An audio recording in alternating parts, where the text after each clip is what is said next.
for me, it's more of an assistance in nature rather than here trying to sit and give you solutions. That's not the aim of the session. That's not the aim of this session. It's more sort of trying to impart. It's more sort of trying to impart principles to you to ensure that you understand that specific principle and the fact that you can apply it anywhere or any scenario that you are faced with. And also keep in mind that we're also preparing you for you guys to go into practice, you know. Okay, so today we're gonna start with, and the question was also uploaded, I think, a couple of weeks ago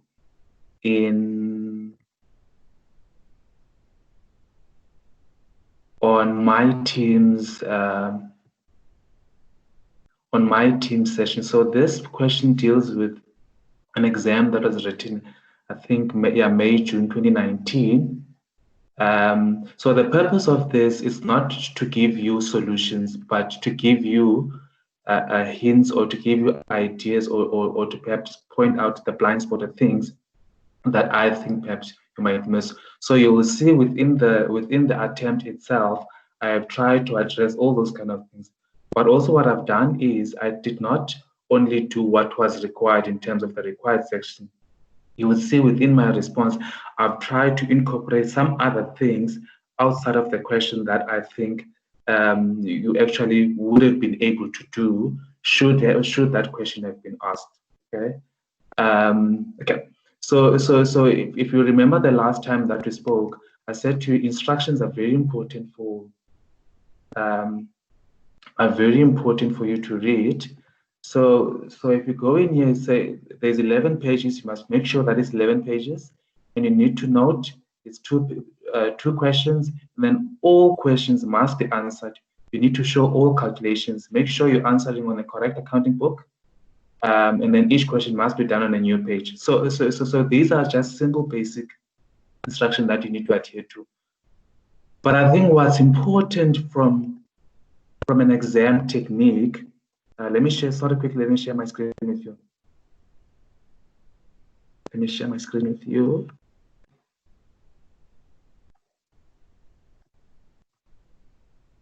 Okay, I hope you can see my screen in front of you. So I think what's important in terms of the timetable itself, it's in terms of there is marks here and there's also time allocation. And I advise you that as far as possible, you need to stick to that time allocation. So if the 95 minutes expires for the first question, you then need to move on to the second question, right? And I think that's just the basic exam technique, because you can't spend your full 3 hours on one question. Also try and plan that I'm going to use 95% of the time, and then the rest of the time I'm going to move on to the next question. For me, that's very important, that you at least try and attempt all the questions, because within each question itself, there is or there are easy marks that you can accumulate or that you can earn without even going the extra effort. Okay. Now this is question one. Question one was worth 53 marks. That's almost half of the paper. Okay, meaning now I actually expect you to at least spend more than half a time on this question. Okay. Now remember what I said to you. If you want to adopt the approach, you would have received your question paper. Obviously, as a first attempt, you then read and trying to see, okay, what's going on into the scenario. So it's basically a newspaper reading that you do without even making any notes, markings, and all those kind of things. Because remember, when you're reading a newspaper, you don't highlight, you don't underline all those kind of things, but you'll still be able to get an understanding as to what it is that's happening, right? But remember what I said to you is, after that reading of the newspaper, you then go straight into your required sections, which to me that's very important, because now you are reading your required sections with comprehension. You need to understand what it is that they're asking you. Okay. So what I've done is I've tried to answer a few of the required, and then perhaps left some of them to you, go and attempt on your own, because that's the whole point of the exercise that what you do. Okay. So required A says you need to prepare all the necessary journal entries to correctly record, right, all the transactions relating to additional information 1.2, 1.3, 2.1, 2.2, 5, and 6. So they are giving you now specific scenarios that you need to go and address, okay, in the accounting records. And then they're saying only for 30th of June 2018. So I do not expect to see a journal entry that is not within these required here, but also I do not expect to see a journal entry that is not in the 30th June 2018. But you will see, to some extent, what I'll try to do for learning purposes is to try and perhaps see what would have been the journal entry now if you were outside of 30th June 2018, because I want you to have the full picture. Okay, this is just only for the purpose of this exercise. Okay? And then it says ignore text implications. You will see that some of the responses I've actually included the text implications, but the question said you had to ignore it. So don't mind about my journal entries as far as text is concerned. And it was only one of them.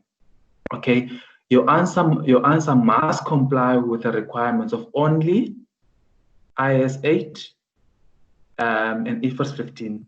Okay, they're telling you exactly what it, or it's actually they're giving you a clue what that topic is, what those above are dealing with. Okay, number 2 says prepare the statement of profit or loss and other comprehensive income for the year ended 30th June 2018. Okay, according to the classification of expenses by function method after taking into account all of the above additional information, include only the line items above profit before tax. Okay, but I think what's important is here is the classification of expenses by function method. What do they mean by that? Okay, now if you go to the standard, if you go to IS1, IS1 tells you that an entity shall present an analysis of its expenses in the profit and loss by using a classification based on either their nature or their function.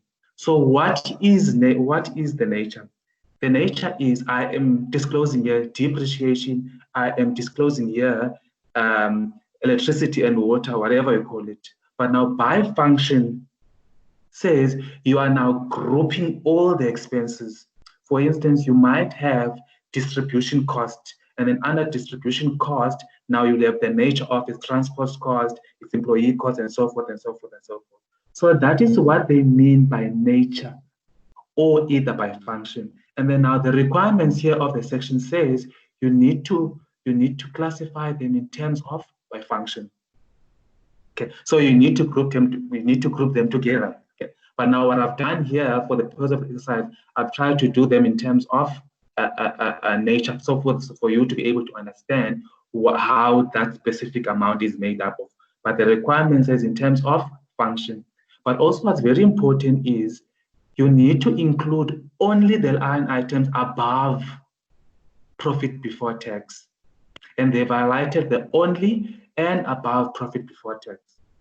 That's very important, okay? And then what I'll do is I'll talk to, when we're doing the exercises, I'll talk through to requirement C, because requirement C says you need to calculate.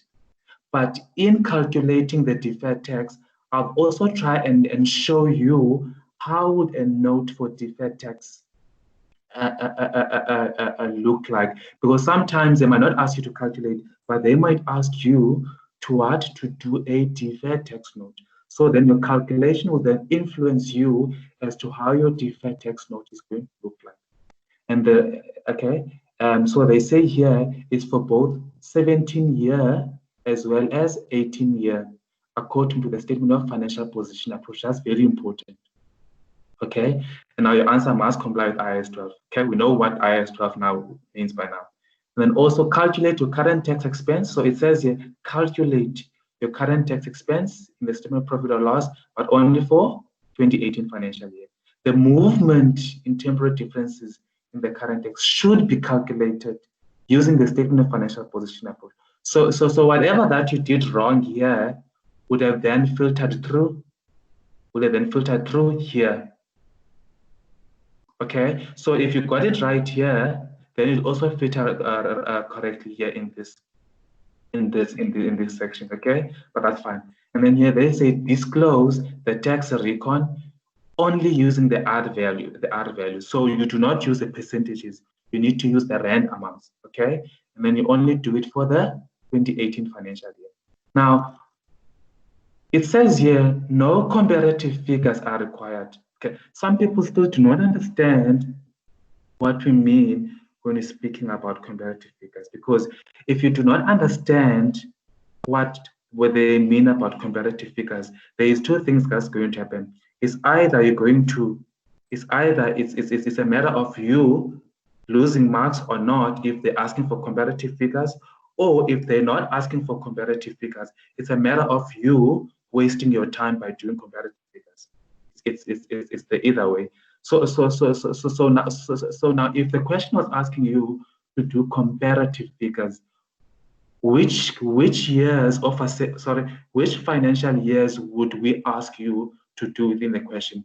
It would have been 2018 year end, and which year? If it was comparative, which year would you be asking you to do? We would have asked you to do 2018 and 2017 financial year. That's correct. But now they are saying that no comparative figures are required. So you only need to do 2018 financial year. Okay. And then now they say here, you need to disclose additional information number 2. They're only asking for number 2 as a note to the financial statement only for 30th June. Sorry, not only. For the year ended 30th June 2018, according to the requirements of only IAS 88. Okay. Now here we come again. Comparative figures now here are required. So it means we need to disclose 2018 and 2017 as well. Okay. And then no other notes are required, and then no accounting policy, blah blah blah, blah is required. Okay. And then I think from this, all in all, you would have already know what it is that you are required to do. So the next step that I've actually shown you in our previous session is to say, now I know what is required. I know they are requesting me to do journal entries. Okay, there is my skeleton for journal entries.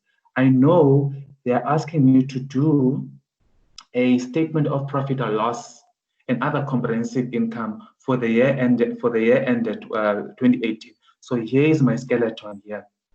Okay, please ignore this part for now. Okay, and then I know they've asked me to actually do a calculation on deferred tax. Okay, so there is my skeleton there. I've done my skeleton for deferred tax. Also, I know they've asked me to do a note for only note number 2. Okay, but now what is note number?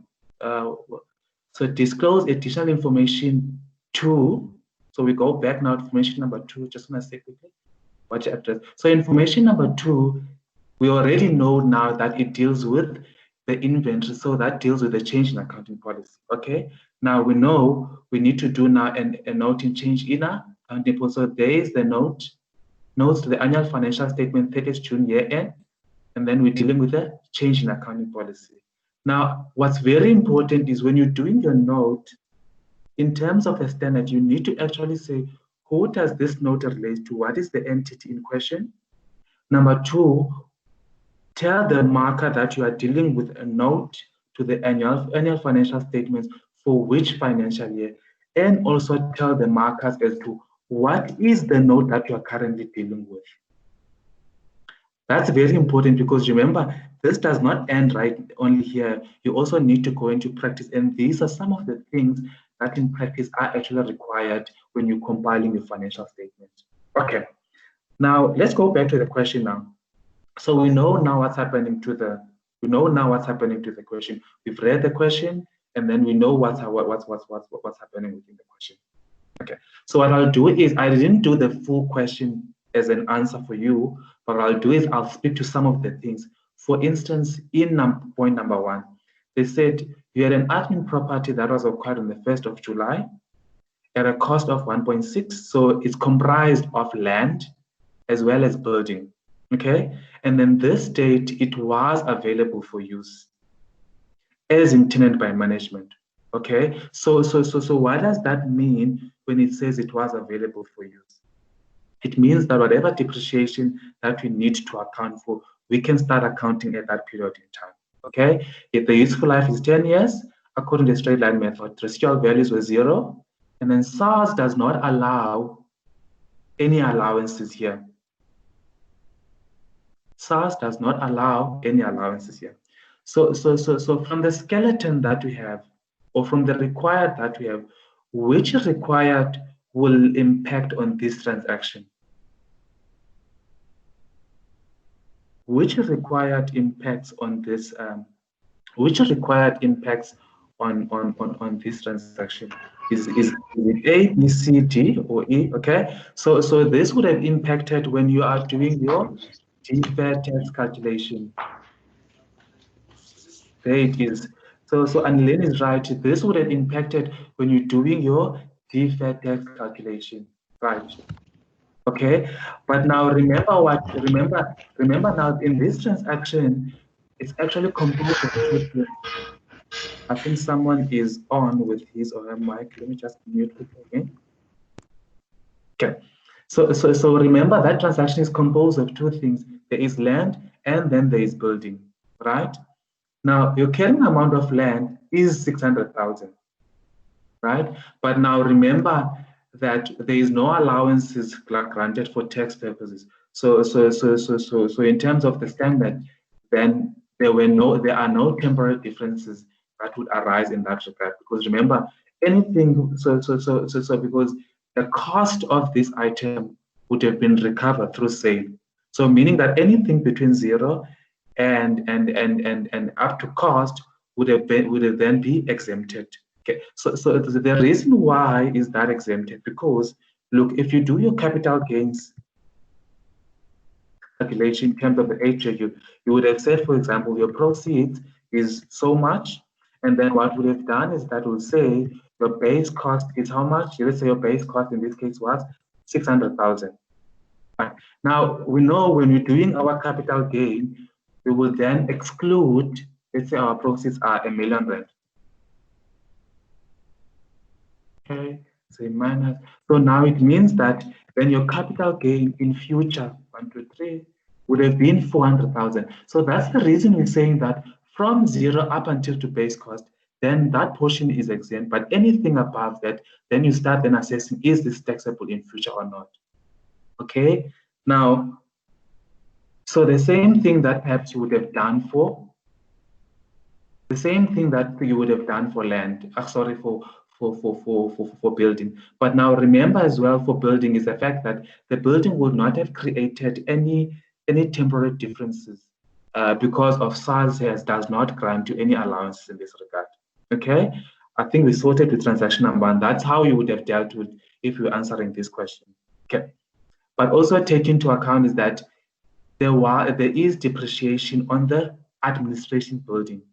Okay, so it means that now over and above you considering over and above considering the calculation deferred tax, you would have to actually go into your profit before tax. Let's go here.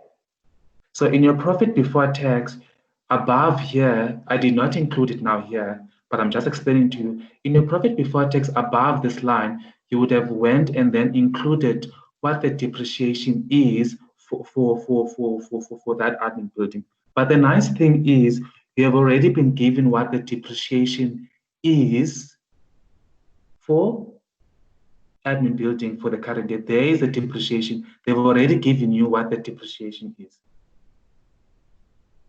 Okay, but remember, you are also now at the stage of the trial balance, which means these transactions have already been processed. there is no need for you to go and do adjustments, because a trial balance, it means that we have already done entries into the system. So those entries are currently sitting there in the system. So the only thing that perhaps you need to adjust for is only items that they're indicating that they have not yet been taken into account, right? So which means that there is no need for you to then adjust for this depreciation, because you're already at the trial balance stage. An entry was processed, because remember, this is as an extract from a trial balance, right, for the year ended. Okay. And then in the scenario, there is no mention that this has not yet been taken into account. So it is already been taken into account. Fine. Number two says, on the 1st of July 2015, you purchase 8 motor vehicles. 8 motor vehicles at a cost of each, right? That's very important, each. And these were available for use as intended by management and also brought into use. So brought into use, and also brought into use, what concept is that? Or let me ask, which concept, or how does that impact us? If they're not telling us if it was not brought into use, how does that affect us? Okay, so remember, in terms of the wear and tear allowances, the requirement is that it must have been brought into use. So SARS wants you to actually make use of that specific asset in order to generate income, or having done some activity. So that is a tax principle, because in terms of the tax, if you bought something and it was not brought into use, you actually can't claim that that allowance, whether it's Section 11E or Section 12C. Section 12C, that is the requirement. Okay. And then on 1st of July 2017, the director sold 2 of the motor vehicles. Okay. So these vehicles were sold on the beginning of the current year. Now, in the required that you've been asked, you need to do, okay, so in the required section that you've been asked, so obviously it will impact on your profit before tax. Obviously it will impact in your deferred tax calculation. Okay, obviously it will impact in your, what else? Okay, I think that is the only 2 thus far, because remember what they're saying to you is that this transaction has not yet been taken into account. So you will need to go and then record the result of this transaction. But what has happened is that the depreciation for the current year has already been taken into account. There is a depreciation on vehicles. It's already been taken into account. There it is. So the question is not saying that you need to record the depreciation. The only thing that was not taken into account was the sale transaction. So you need to then go and record what is the profit or what is the loss that relate to that transaction. Okay. Now let's go then directly into the journal entry to see what would the entry look like if now we are to record this transaction without having done the amounts. Okay. Now, what is the entry that you would need to debit or credit in this regard? Okay, let's assume we'll get to the calculations just now to see whether it's a profit or loss. Let's assume now this was a profit, right? Let's assume that on the sale of these vehicles, you made a profit. Sorry. Yeah. Sorry, can I ask a question, please? Do you mind if you can ask your question via the chat box quickly? Okay. And then I am actually looking at the question. So you please ask your question via the chat box.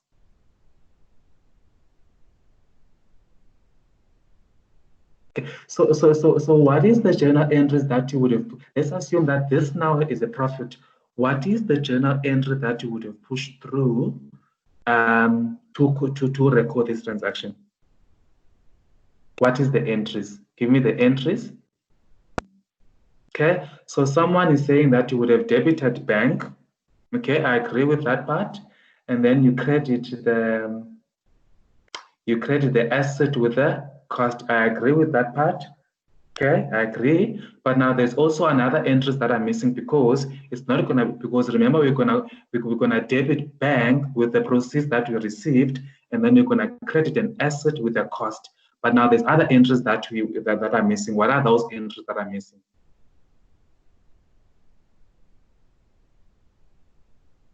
Cost and accumulated depreciation. What are those entries that you are missing? Okay. Okay. Now, okay, fine. So the guys that are saying that we're going to credit cost and then debit depreciation, but what's also very important, you guys have missed as well, was to tell me which statements would you then debit or credit those transactions? Because if you go to your question, if you go to your question, just want to say quickly. Okay, blah blah blah. Okay, so I don't think it's this question that was. But now, what's important for me is you need to specify to me as to which statement does this impact, right? So and this is just a principle that you need to indicate in your trial. So when you're doing your journal, filtering into your trial balance, you must indicate, because remember the system cannot read itself as if you don't indicate as to where is it going or where it's not going. Okay, fine. Now what I've done for you is, just to make things easier, I'll try to do a small calculations for you to be able for you to actually record as to whether did we make a profit or whether did we make a, or whether we made a loss. Okay, so the depreciation was at 25%, right? And then remember, they've already given us as to what is the depreciation for the current year. Current year depreciation was 3825, and this now excludes those assets that have been, those two vehicles that have been sold, right? No, so no, not so. Yeah, it excludes, because remember we sold those vehicles in the beginning of the year, so those vehicles would not have been included in the depreciation for the current year. Fine, but now remember this is in total of all the vehicles. Fine. Now what I tried to do was to then separate the sold vehicles, because I needed to get as to, at the time when I sold these vehicles at the beginning of July 2017, what was the carrying amount? The carrying amount of those vehicles would have been 255. That is,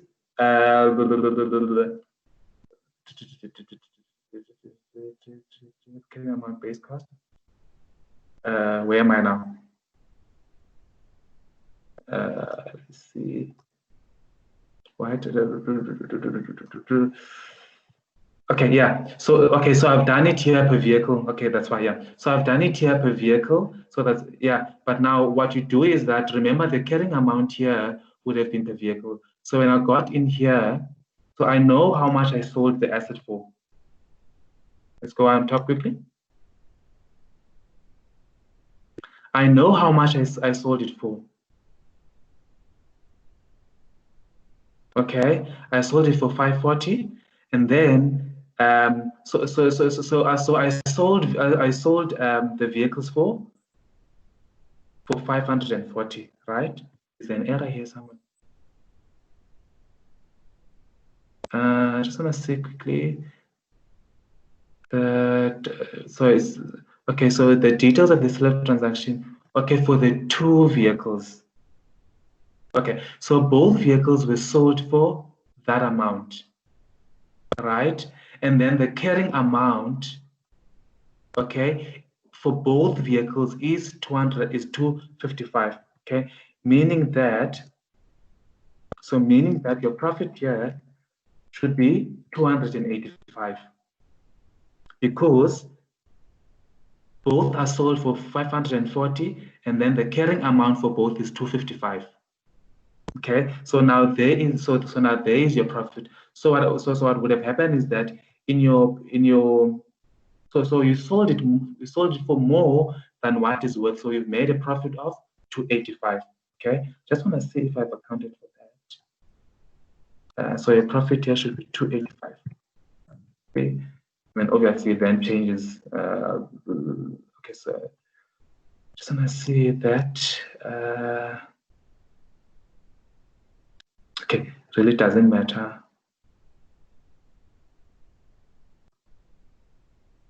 So accumulated depreciation. Just want to see what is accumulated depreciation quickly. The accumulated depreciation over the period would have been okay, would have been 255. Okay, that's fine. And then you okay, but anyway, that would okay anyway, but anyway, that would have been your profit and loss. So that would be your journal entries, and then indicate also in terms of which statement would that go to, and then those amounts. So I think there's one amount that is not making sense here. Okay, but anyway, that is how you would have addressed that specific transaction. So what we've done now, we then recorded what the profit or loss would have been for this specific transaction, right?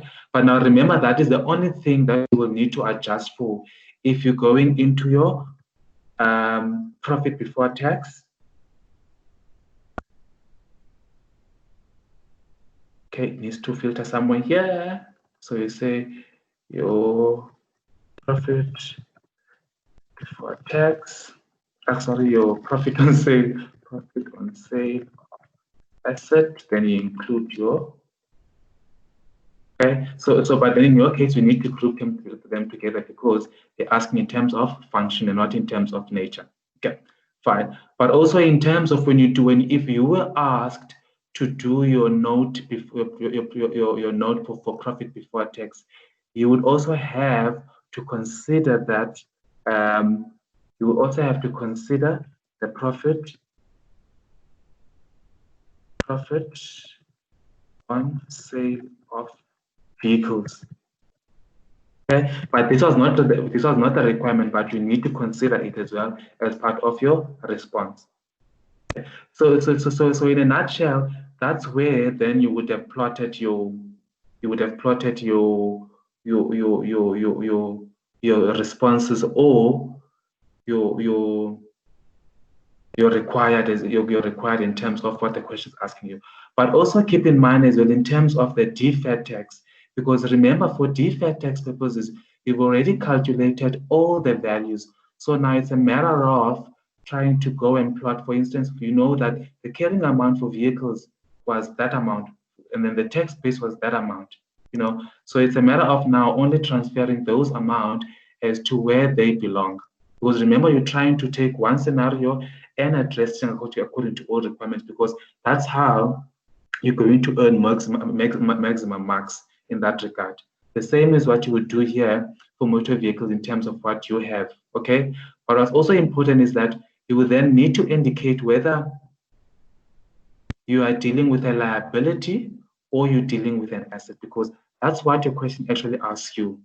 That when you're doing your deferred tax, sorry that I'm moving up and down now. So when you're dealing with a deferred tax, you need to indicate if your answer is a deferred tax or a liability. Okay. Fine. So now I think we're done with scenario 1.1. So now let's go to 1.2. Okay. 1.2. Okay. So we're done with 1.2. Let's now go to 1.3. So now if you kept in mind 1.3 wanted us to do a journal entry, but also from 1.3, you also need to take into account as to, is it going to have an impact? Is it going to have an impact in our profit before tax or not? Which is in this regard, yes, it will have, because the question has told us that the effects of this change has not yet been recorded in the company's books. Okay, so do we need to consider the adjustment in profit before tax, yes or no? For 1.3, do we need to consider any adjustments in our profit before tax for this specific transaction, yes or no? Okay, yes, because they are telling us that here this has not yet been recorded, so we now have to consider the implication of the implication of this transaction. That's correct, Sumniki and Cesar. Okay, fine. Now, okay, so here what they're saying is that we depreciate vehicles at 25% per annum. However, now the directors have re-estimated the useful life of the vehicles, okay? So you are now standing. So they're saying, however, they now re-estimated the useful life of motor vehicles and then determined that the useful life of a motor vehicle on acquisition date is now 5 years. Okay, so if we now estimating that they're saying now it was now 5 years, how much was the useful life initially? So how much was the useful life initially? It was 4 years, that's correct. But now they are saying now it's now 5 years, okay? So initially it was 4 years, that's correct. So now they say now, no. It's no longer 4 years, it's 4 years now. We're now saying is 5 years.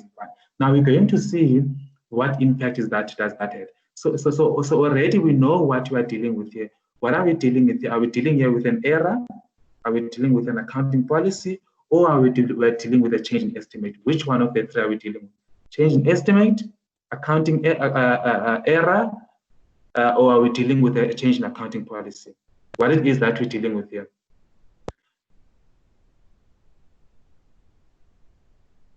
Are we dealing with a change in accounting estimate, or are we dealing with a change in accounting policy, or are we dealing with the correction of an error? What it is that we're dealing with here?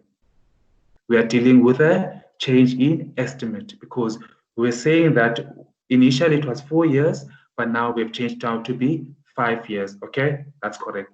But now what you need to take into account, remember the depreciation for motor vehicles has already been recorded or provided for in the statements. How much is the depreciation that we currently see in the trial balance? How much is the depreciation that we currently see in the trial balance for motor vehicles? You need to go up into your statement, in your trial balance. How much is the depreciation that we see in the trial balance? I think the value is supposed to be 382,500. Fine. That has already been put in your, that's correct, Peter. It's 382,500. So, Peter, that amount has already been recorded in your statements because it's already sitting in your trial balance. But now something needs to happen here because according to me and you, we know that there's something that we have not yet taken into account, which is the change in accounting estimate, right? Now let's go to the change in accounting estimate. Okay. Now,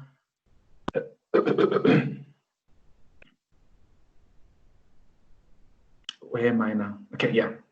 Now, remember what's important is what perhaps you would have struggled with when you're answering this question was then to separate what you originally have as the total vehicles and then take out in terms of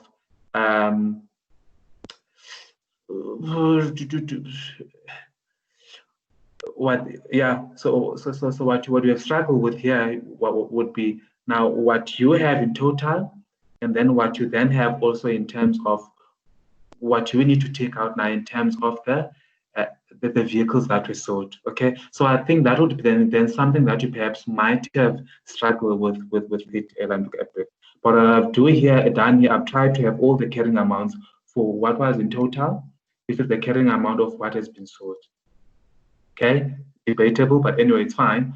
And then what I try to do is to say, what is then the remainder of the vehicles that I would have for accounting purposes, okay? And then now, okay,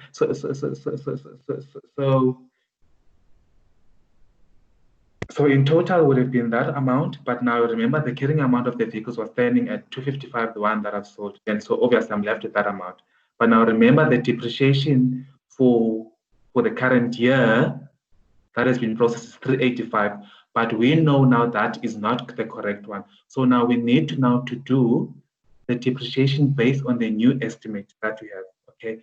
So now what happened is that the useful life initially, before the change in estimate, you would have had 4 years, right? So we've already used it for 2016, we've already done it for 2017 and for sorry, we now based with the current year. So we've used it for 2016 and then we've done it for 2017. So meaning that we've already used it for 2 years. So now we would have then said we are now having 2 years remaining. But now that's no longer the case now anymore. We say now instead of 4, on acquisition it would have been 5 years. But now we know that we've already used it for 2 years. So how many years are we now having remaining? In terms of the revised assessment, how many years now do we have remaining? That's correct. We have now 3 years remaining. Okay. So it means now the depreciation that we're going to account, it needs now to be for 3 years going forward prospectively. Okay, from today going forward is then 3 years. Okay, so but now remember now this asset is no longer worth it's no longer worth, let me just use 1. This asset now is no longer worth 255 now each, because we've already used it now for 2 years, and perhaps it might have deteriorated due perhaps to market conditions and the fact that it has been used and all those kind of things. So practically, to me it says that something or the cost or the carrying amount might have been less to what it was when I bought it 4 years ago or when I bought it 2 years ago. Okay, and then now the new depreciation amount then would have been that I have 3 years that I said is remaining, but now obviously my 3 years now, because I'm using a PC. So if you say 100% divide by 3 years, then it gives you 33.3%. Why is it doing that now? Okay. So it's 100 divided by 3, and it gives you 33.3%. So that's how I got 33.3%. And now obviously that was my carrying amount of the remainder of the vehicles, and then the new depreciation then would say for the full year with the new sort of, I would say, cost, which is now the carrying amount, and then my new depreciation for the 2018 is 254. But then remember, in the trial balance, I have already, for the remaining vehicles, I have already processed actually 382 instead of 254, which means now my depreciation. So what is happened to the depreciation? Now, must your depreciation in your trial balance reduce or must it increase? It's been overstated, yes. So it means now, so Ibrahim, it has been overstated. So it means now that it must reduce. That's correct. But now, okay, now we have what the total depreciation was for the remaining vehicles. But now, due to the change of estimate, we know now how much is the new depreciation. And then therefore, the difference between these two will now give you 127,526. Don't mind about the accuracies. We're working now with the principle to say, if now our depreciation is less, now, but we've already put in more, meaning now there's a reversal entry that we need to do. So Ibrahim, we're correct. We now need to debit accumulated depreciation and then credit depreciation. Okay, that would have been the entry that you need to do. Okay, you debit accumulated depreciation because it was more, and then you credit depreciation because what you're trying to do in your trial balance, you're trying to reduce the value of depreciation, and you're trying then to reduce the amount of accumulated depreciation that you've processed in your trial balance. Okay, so this one was not part of the it was part of the required, sorry. So this one here was not part of the required, but I just did it to show you how it works. So this one was part of the required. Okay. So you would have debited your accumulated depreciation, your SFP, and then you would have credited your depreciation where? In your P&L. That is what you would have done, okay? And then obviously, the applicable amount, whether it's accurate or not, that's another discussion. But that's that's how your journal entry would have looked like. Okay. And then you then debit or credit whatever amount that needs to be credited. Okay. Now let's go back to the scenario quickly. Okay. So we've done the journal entry that we wanted to do in this regard, but also what we did as well. We've also, with 1.2, trying to filter everything here in terms of all the requires that they belong to. For instance, let me go to the deferred tax calculation quickly. So in a deferred tax calc, obviously you would have had an amount for motor vehicles. Okay, you know what the carrying amount is, and then also in terms of the current year for vehicles, you know what would have been the what is this? Okay, sorry. So for vehicles, you know what would have been the carrying amount as well. Okay, and then obviously then do your tax bases, and then as well as for the 2018 financial year. So to me, that's how you then accumulate marks. Because remember, you've already plotted all your required. Now you take one scenario and then plot it across all the required. Okay, but now one thing I think we did not do as yet was now to also address another required as well, which was the profit before tax. Okay, because we did not correct that. Okay, so there is no account that is named a change in accounting estimate. I've just done it this way just to show you what that specific line item relates to. So this would have been depreciation. There is no, so you would say depreciation, and then they're trying to explain what it relates to. But there is no account that is called a change in accounting estimate. You never see it anywhere.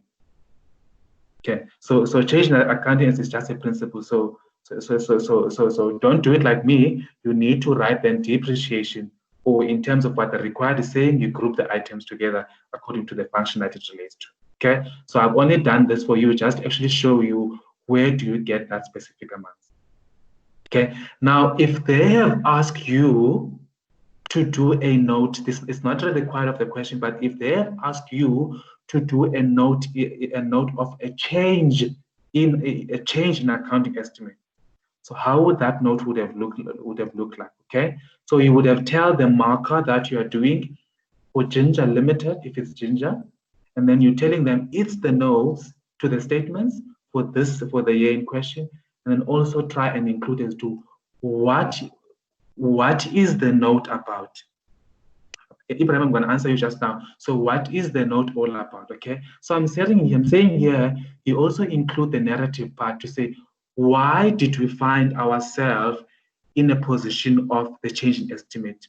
It's because the directors has estimated that perhaps it could have been that there was an improvement in market and all those kind of things, blah, blah. So you take the scenario from you take the narrative part from the scenario itself.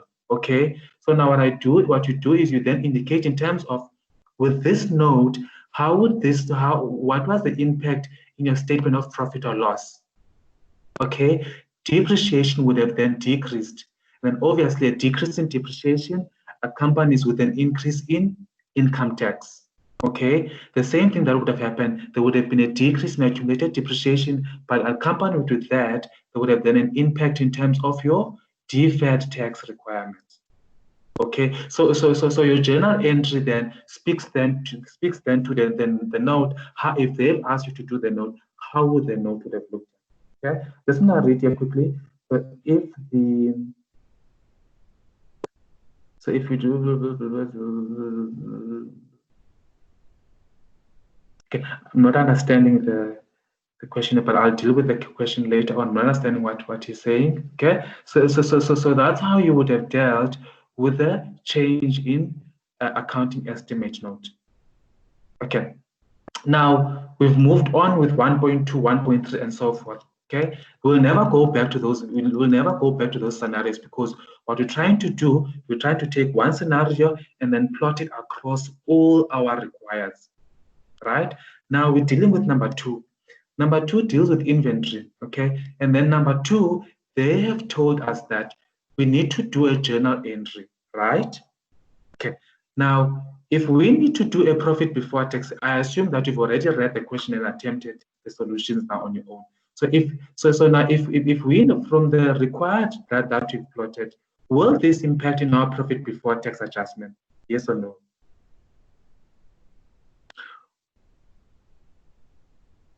Will this change in accounting policy impact on our profit before tax? Yes or no? Yes, it will impact. But also where else do we need to take this into account? Okay. Now I will assume that you've read everything in here. Okay. So now they are changing from So it's from the weighted average to the first in, first out. Okay. Now, I assume that you read this part, but I think what's important for me is this part here. I think that students struggle mainly with it. SARS, they told us that they will not reopen the previous years of assessments. Okay? And they now will accept the new inventory valuation method for the current year for tax purposes. Now, please give me those previous years of tax assessments that they are referring to. Give me the 2 previous years of assessments that SARS is referring to that they say they will not reopen.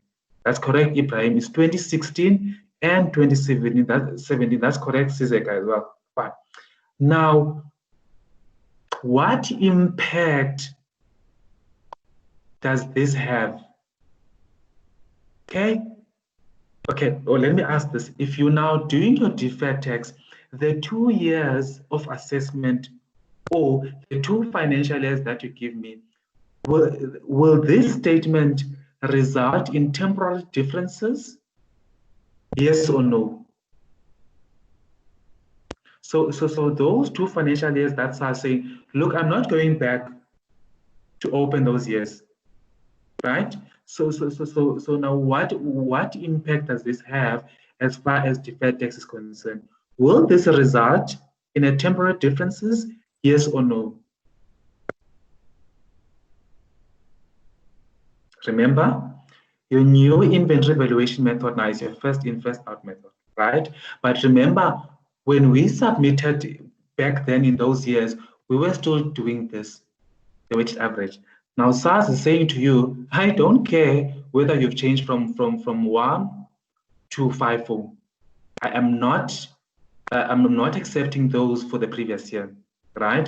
It's only the current year that I'm going to accept. So Annalene, you're correct. From a deferred tax perspective, it will have an impact. Why are we saying this will have an impact? Because when we submitted our tax returns for the 2016 as well as for the 2017 year of assessment, as part of our closing inventory, we would have said closing inventory is 640, right? We would have said for 2016 closing inventory is for 547. But now all of a sudden, because of we've changed how we value now our inventory. Now it means that our closing inventory at that time it was 658 and 487, and not these 2 values anymore. Now it means that this automatic now creates a temporary difference. There you go. It now creates a temporary difference because we're now saying, according to the new policy, we're saying now it's 658, but SARS is saying no. I am still going to take the old policy. I am not going to open the previous years. So even here you would have had, for instance, 2016, but that's not a requirement. You understand? Now this then result in a temporary difference of 18,000 rand. Okay, but now SARS is saying to us, look, guys, I'm fine with the new accounting policy for inventory, right? Now this means that they're now accepting the new policy. So what does this say for tax purposes? What would have been then your tax base if you had to do the deferred tax calculation?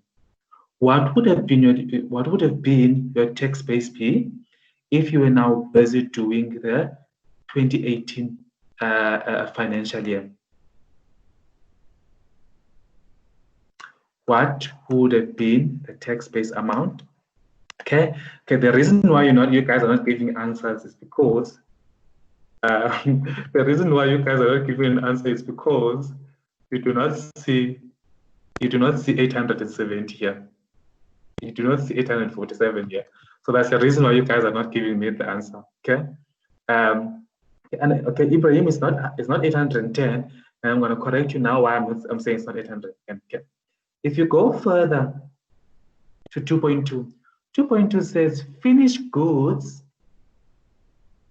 okay, for the factory in Polokwane was inadvertently, which means by mistake or unintentionally, excluded during the physical stock count, and is not included in inventory in the above trial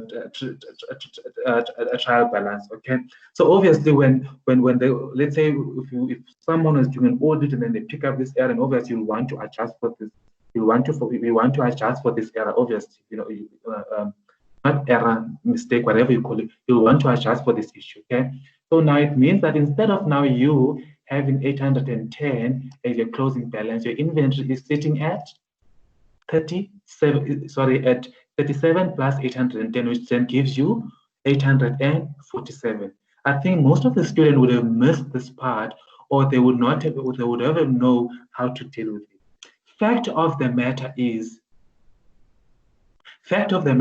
irrespective whether it's raw material, it's work in progress, it's finished goods, it's consumables, or whatever it is, fact of the matter is, this at the end of the day, you will then disclose it as you will then show it in your financial statement to say inventory, and then it's going to show you how it's made up of raw material, work in progress, finished goods, that and that and that. Even with the raw material, they might, for instance, go to an extent and then break it down further and say raw material is, if you're making, let's say, if you're making alcohol, let's say raw material is bottles, it's labels, it's your bulk or the intrinsic that you put into the bottle.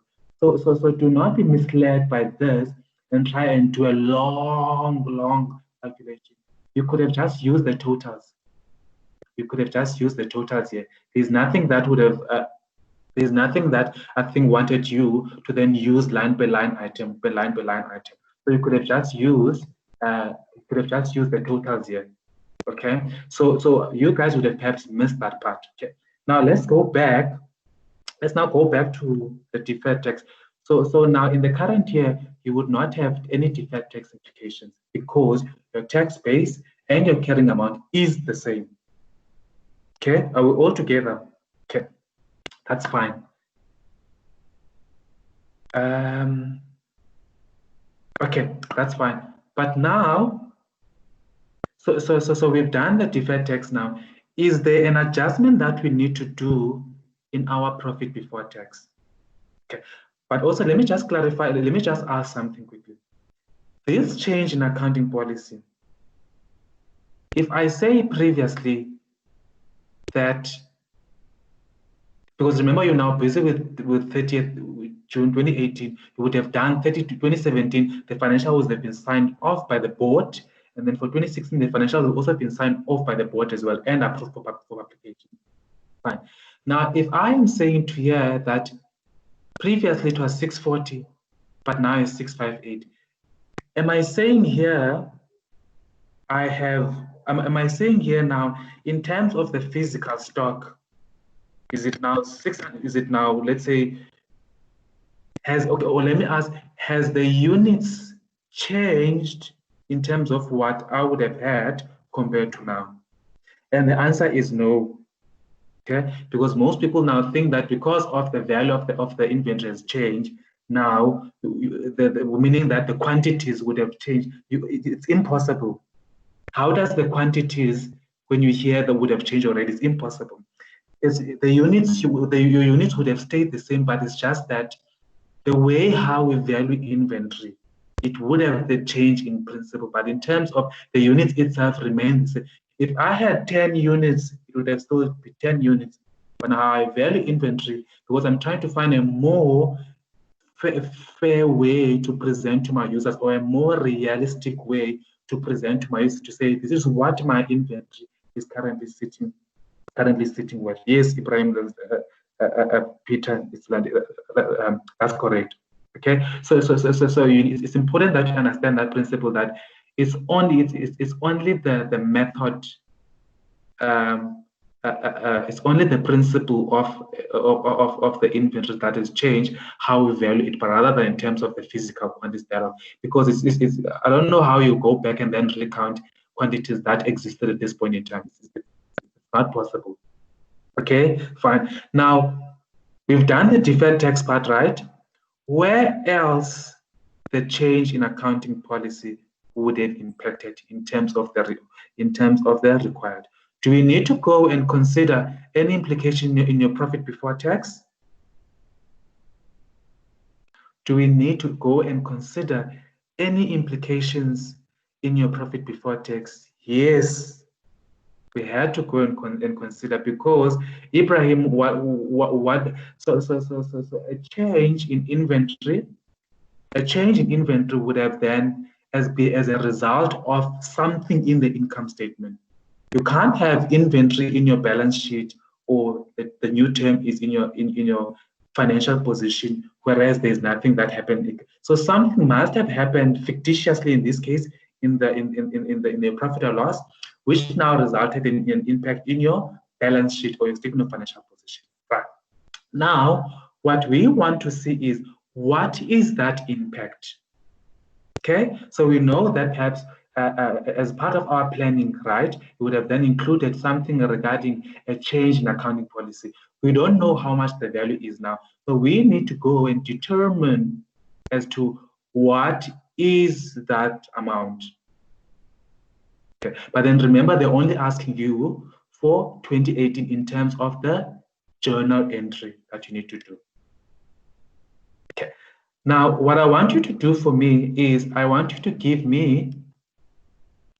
tell me what is the value of the cost of sales, okay, for the 2018 financial year that we either need to increase our inventory or decrease our inventory with.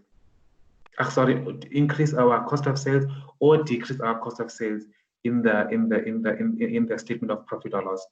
What is that value? And then you need to tell us, okay, whether is that an increase or is a decrease in the statement of profit or loss. Okay, so I'm seeing the right amount, all of us, that we have. So would that have been an increase or would that have been a decrease in your statement of profit or loss? Would have been a decrease. That is correct.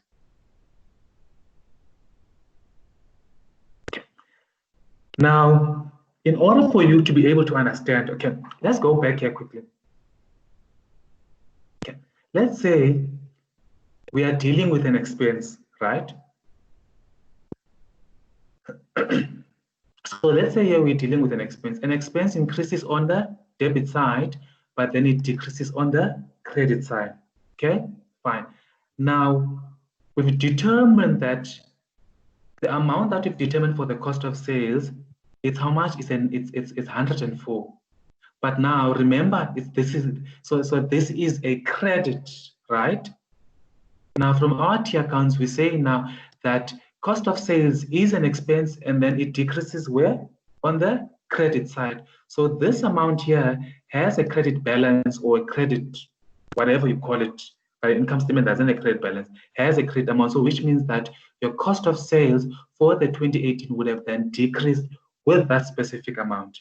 Okay, but now remember we said something happened in your income statement, but now what is the other corresponding entry then that we need to do?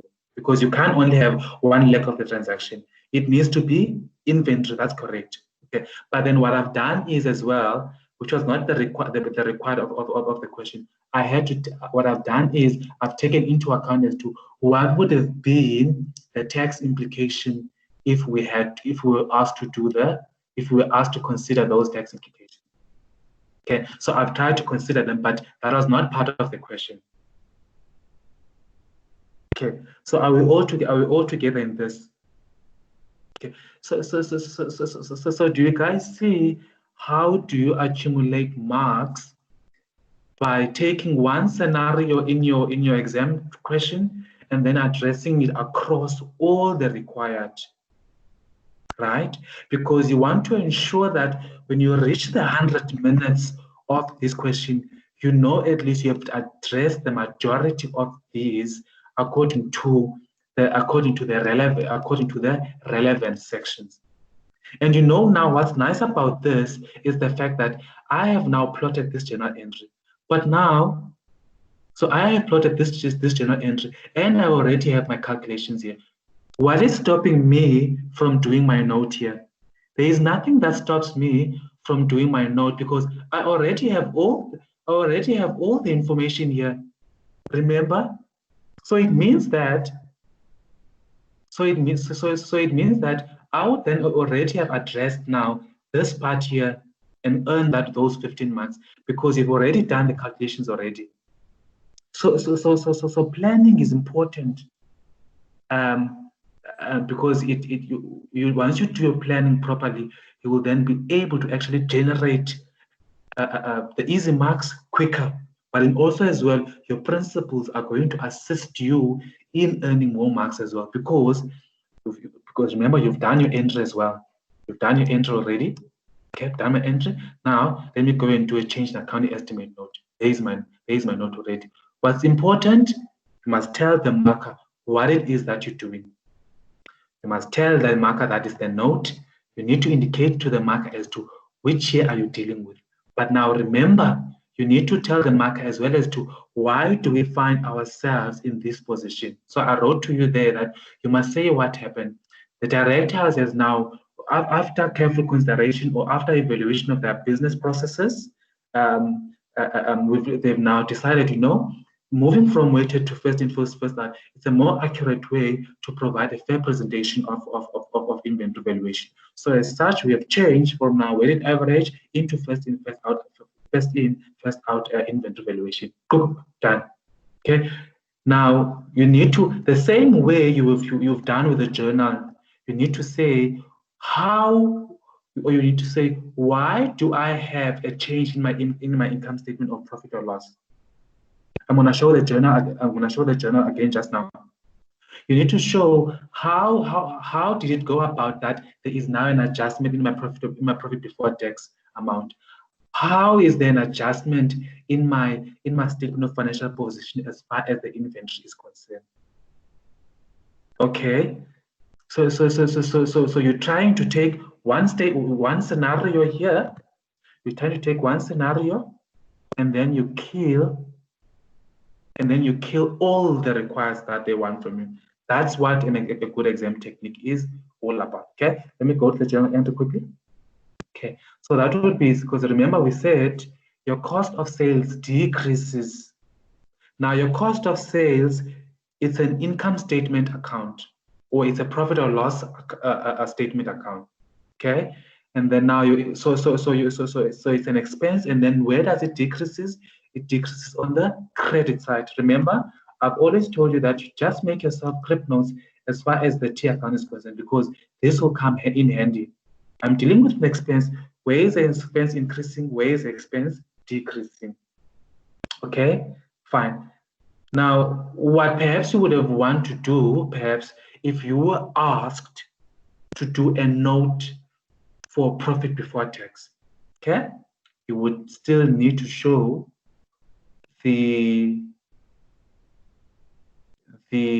so we go there. I'm trying to think now, would you include that there? No, yes or no? Yeah. Okay, so this is basically showing what your income will be, and then what your expenses is. So basically what you're trying to do in your profit before tax note, you're trying to show what is it made up of, right? And then obviously there's also other items that are listed in your, there's also other items that are listed, which is income and expenses. You see there. So there it is, and then there it is. So you want to show how about you got into your profit before tax value or amount. So this was not the required, but I'm just trying to show you in terms of how you would perhaps want to deal with. There is more line item that you can include in here as reflected in your profit before tax. Okay, let me see quickly. So I see, okay, someone is asking that I have credited deferred tax. Okay, so I've credited deferred tax because it's a liability. That's what that's what I've done. So for tax, okay, let's say for tax purposes, if now I debit, okay, let's say I have here my cost of sales. Okay, let's say my cost of sales was previously 5 Rand, right? It means that now my profit before tax would have then be less, profit before tax would have then be less by 5 rand, right? Fine. Now, let's say now your profit before, your cost of sales are now no longer 5 rand, they're now 2 rand. Okay, meaning that now that 3 rand adjustment would have now increased your profit before tax, right? Meaning that now you would now, if you have 2 rand as your cost of sales, it means now this year you will now pay more tax because of your expenses are less. But now here it means that you will then pay less tax because your expenses are more. And then the same corresponding that you would do with that, the same corresponding entity then that you would need to do as far as then deferred tax is concerned. Okay. I'm not sure if I've answered you. What you were looking for. Okay. Yeah, so even if you remember your deferred tax, there is no account that is called income tax liability, Ibrahim, right? You either have a deferred tax asset, which will be reflected in a debit in your journal entry, or you have a deferred tax liability, which will be reflected by a credit in your journal entry. There is no account that's called income tax liability. Because remember, it's not always the case that it's a liability. It can be an asset, especially if you're also dealing with assessed loss and all those kind of things. So it's not always that it's a liability. It can be a deferred tax asset or it can be a deferred tax liability. So you need to say whether, so a debit in a deferred tax, it means that you're dealing with an asset. And then a credit in a deferred tax, it means that you are dealing with a liability. Okay, so there is no accounting entry, or there is no account that is called income tax liability. Okay, yeah, I hope I've answered you.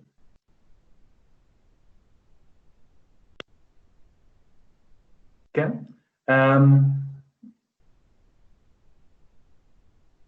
Okay, then this part is more of a discussion in which that I want to discuss with you, okay? As to how would you have approached it. So it says, no provision has been made for the current tax, right? For the year ended 30th June, okay? I think we're still busy because we still need to do that calculation once we've closed all the books, okay? For the 2018. And then SARS accepts the accounting treatment of all of the above transaction in all respect, except if the contrary is specifically mentioned otherwise. But we've taken all of those into account. Now it says the details of the tax payable is as follows. Now provision for tax in 2017. Okay, so how it happens? So when you're busy with your year end at the 30th of June 2018, you go back and then say, look, I know I have done a filing now for 2017 June in 2018. Now I need to go back and check from the assessment that SARS has issued me. I need to go check whether the assessment that SARS has issued me in the assessment letter is in line with the provision that I've created for tax. If it's not in line, whether it's an under over, we need to then make certain things. Okay. But then here, it seems that here in terms of the assessment, okay, to me it was in line, but I see that there's an interest amount that is included here. I don't know to what extent that they would want to tax, because if you take that 12,000 away from the 242, you are getting 230,200 rand, right? Meaning that the provision that you've done a year ago was correct. So I'm not sure what the 12,000 of interest is, right? Or it could be that you've paid your provisional tax later. I don't know. Or you've made a late payment. I don't know. But it doesn't understand. I don't understand as to why would they penalize you or have an interest. Because to me, the 12,000 rand less the 242, you get to what the, okay, no, but this is the ledger account. Okay, so what has been missing here, perhaps in the question, is the fact that we are not being given as to what is the assessment that came back from SARS. Yes, we do have these details as to what it is that we've recorded in our ledger account, but I don't see anything in terms of what is the assessment from SARS. We know that we've raised a provision of 230, but with the provision we've paid 242. In that 242, there's an interest amount of, I don't know what that relates to, okay? And this was to 2019. So what you would need to do is that you would then have to make an assessment that, so when you're doing your tax recon, this item is a permanent difference. Annalena, I assume so perhaps that it could be perhaps it's for the late payment. It's for the late provisional tax payment, right? Because to me, with the absence of additional information as to where is the tax assessment, or did SARS agree with what we've submitted? I don't see that within the question one. Now, obviously, when you're doing your tax recon, that must be considered, okay? The interest part. When you're doing your current tax expense, when you're making those adjustments, that needs to be considered, okay? So we move on. And then number four deals with other income, okay? So included in other income, you've got foreign income, okay, amounting to 88,000. This amount is received from the UK, okay? They are telling you that the tax here is not payable in South Africa, okay, because of a DTA, right? And then now the tax that you would have paid in foreign would have been 15%. Right. Now, from the required that you have, would you consider this in terms of your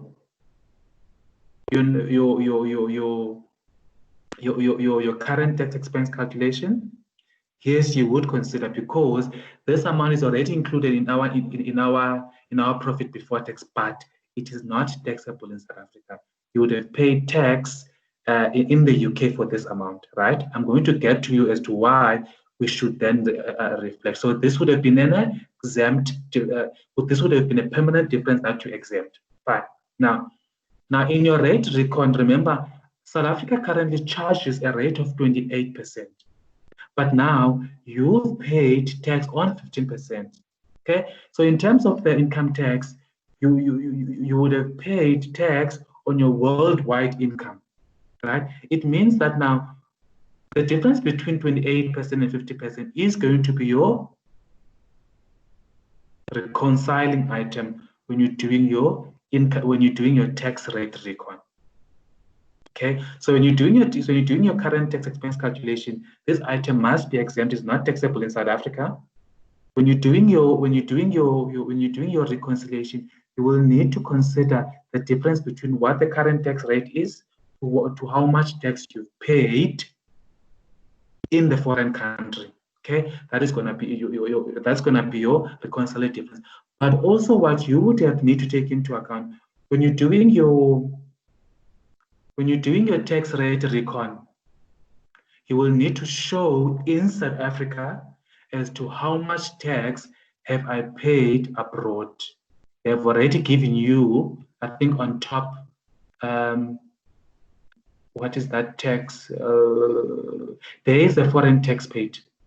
They've already given it to you, how much tax you need, how much tax you've paid abroad, and then that foreign tax paid relates only to the UK. So when you're doing your income tax expense note, you will need to show that foreign tax paid or tax on foreign income was 13,200 rand that I've paid. Okay, I think I've explained that principle in a previous session several times, Bernard. That's why I didn't address it as part of the required. Okay. Now, number 5, on 5th of May, you sold bottled water in terms of a consignment agreement, okay, for 90,000 to a customer. So on 31st of May, you receive your 15% commission in cash on these consignment sales. Okay.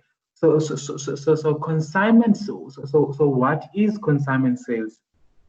Because if you do not get that part, I think you would have perhaps missed this question. Okay, consignment sales is you go to the shop, you go to Pick and Pay, you go to whomever.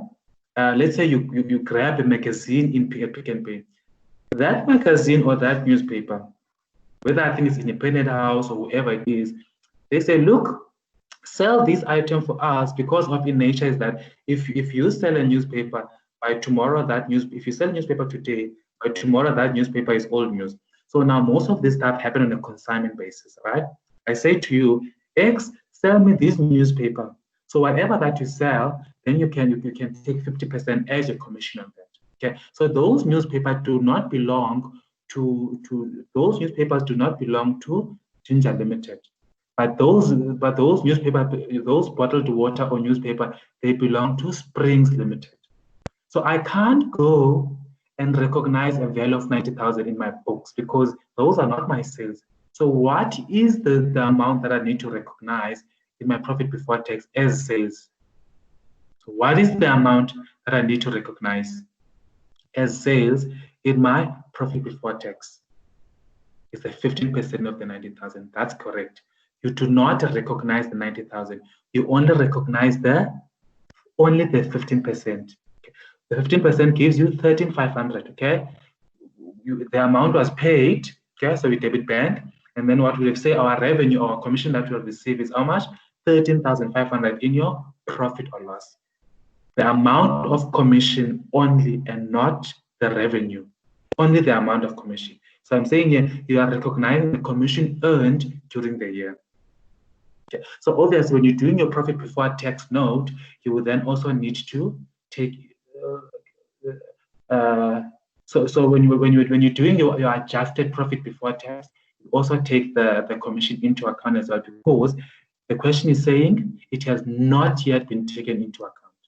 You would need to consider that. Okay, but also when you're doing your profit before tax note, you would actually also need to consider that commission because that's also part of your other income. Right? Okay. Now, I think we sorted with that. We're now going to number 6. Okay. Number 6 is dealing with the bottling contract. So on the 1st of June, you concluded a 3-year contract. Okay. Now, you concluded this with G&T to bottle all G&T Limited tonic water in their premises. The contract started when? On the 1st of June. So it started a month before the expiry of the year end. Okay, but they're going to pay an annual fee of how much? 900K, right? Obviously, with the escalation of 500% per annum. The fees are annually payable in advance. Okay, so we have already received this 900,000, right? Okay, now, what's important, what they're saying here, this transaction has not yet been taken into account in the trial balance. Right? Now, okay, let's go back a bit.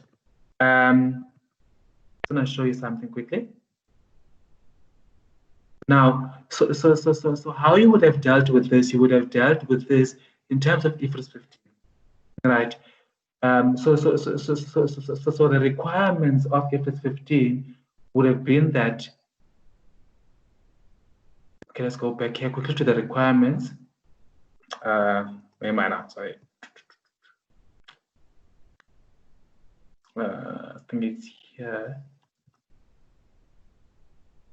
Okay, so what IFRS 15 then requires you would have then said you need to identify as a contract. So what they say, an entity shall account for a contract with the customer that is within the scope of this standard only when you have met the following criteria.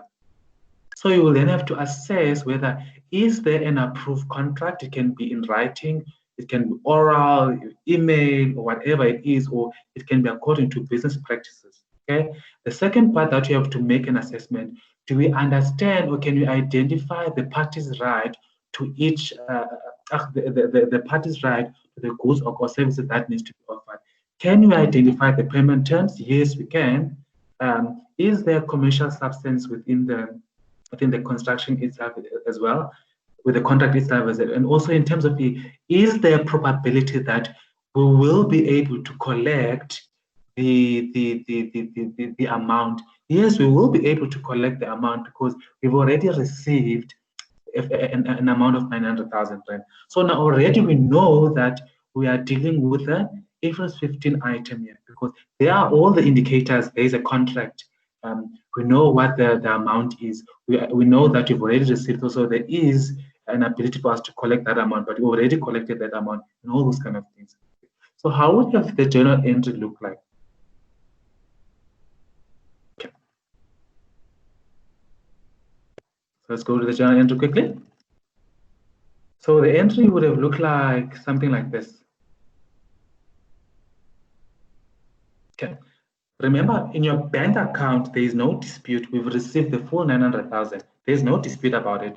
However, in terms of the application of the standard, we have not yet performed according to the contract. We have not performed according to the contract as yet. You understand? Because currently we can only recognize what's only due for the month of June, right? Because remember, XY Limited or whoever it is can come back and say, look, I'm canceling the contract, man. And then please, then in terms of the contract, just give me whatever that's remaining, whatever for that's not yet rendered for the services. You know. So now what we do in terms of the standard, we then the remaining portion in that we then recognize it as either a contract liability, or I think the old way of trying to put it, some people would have put it as an income received in advance. Partly correct. I don't have a problem with that. But in terms of, I think, the correct way, actually try and define it, I would say that it's a contract liability. And then I know where that actually relates to. So as you render the services and meeting the performance of the contract, then that's as and when you're going to go and then realize that amount. But again, remember what they said to us is that this transaction was not yet taken into account as yet. It means that when in our statement of profit or loss, we then need to go and adjust accordingly. Okay, and then what happens now with deferred tax? With deferred tax, I'm now here sitting with an amount of 825,000 that I cannot recognize as revenue. But now, so what does this do for me is that it then creates deferred tax implication for me, because what SARS does is that I am going to tax this according to Section 1 of the gross income Section 1 of income tax, income definition that says any amount received by accrued to during the year of assessment, they are not of a capital nature. I am gonna tax it when I receive them. So that is the reason why you would not have a tax base here. So what I'm expecting, I'm not expecting you when you're doing your current tax expense to go and adjust for that amount. You are not going to adjust for that amount, because SARS, I am taxing it in a year when it was received. It was received in a 2018 year of assessment, but then for accounting purposes, part of it does not relate to this because we have not yet performed fully in terms of the contract. Okay. Now, so that is how you would have dealt with that with number 6. Okay. Now I just want to see. Okay, there we go. But now, do you see now? I think we have a minute left over. Or I'll just go a minute over again. But now you see, I have tried to take each scenario within the question and plotted each scenario according to the full requirement, according to the requirements, or according to the skeletons that I've drawn, so that when I reach that 100 minutes allocated allocated for this question, I know I would have at least addressed majority or most of these marks and would have earned n marks. But then did you see that we did not go back and forth in this question? We dealt with number 4, we dealt with number 3, and move on to the next. We dealt with number 4 and then move on next to the question. The danger, the danger is going to be that if you see that this approach is working for you, but you do not practice it now, you are not going to be able to start doing for the first time in the exam. You need to do it as and when you practice, right? So this has worked for me over the years up until I was through into my APC, and this is still working even for the other groups that I've done in the for the past 4 years. So if it's something that works for you, you practice it up until you master it. If it doesn't work for you, then you must try and find the proper exam technique that works for you. But I can guarantee you, what I've shown you here, just to try and avoid to be all over the place and going back and forth to the scenario. This approach is sequential, is systematic. You know what it is that you've addressed. you know what is that you have not addressed, you know.